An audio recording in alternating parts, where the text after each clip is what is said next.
Pope Francis has met Myanmar's leader Aung San Suu Kyi and is delivering a speech that will be keenly watched for any reference to the country's Rohingya Muslim community.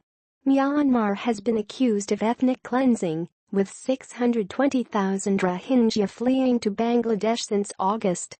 Francis has in the past supported his Rohingya brothers and sisters, but the Catholic Church in Myanmar has urged him not to use the term Rohingya to avoid a backlash against Christians. The 80-year-old Pope is on the second day of a 4-day visit to the country and has traveled from Yangon to the capital, Pyi Taw, to meet Aung San Suu Kyi and deliver his much-anticipated speech. He has been urged by rights groups to pressure the government over its treatment of the Rohingyas. Myanmar has denied UN accusations that the treatment of the Muslim community amounts to ethnic cleansing. It says the crackdown in Rakhine State, which began after deadly attacks on police posts by Rohingya militants, is to root out violent insurgents. Myanmar's government also rejects the term Rohingya. It labels the Rohingya as Bengalis and says they migrated illegally from Bangladesh, so should not be listed as one of the country's ethnic groups. Bangladesh also denies they are its citizens.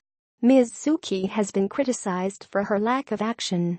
On Monday, the Nobel Peace Prize winner was stripped of the freedom of the English city of Oxford, with local councillors saying they no longer wish to honor those who turned a blind eye to violence. In a 40-minute meeting with leaders of the Buddhist, Islamic, Hindu, Jewish, and Christian faiths in Yangon, Rangoon, before flying to Pyi Taw, the Pope stressed that each religion had its riches and traditions. However, Vatican officials who gave a briefing on the meeting made no mention of any reference to the Rohingya. The BBC's Jonathan Head, in Yangon, says the pontiff is expected to use his speech to outline his views on how religious tolerance should be built, but the wording will be closely watched. He says the Pope cannot avoid an issue on which he has been blunt in the past, but if he does become too outspoken, the Buddhist majority here will just not listen to him, so he has a very fine line to tread.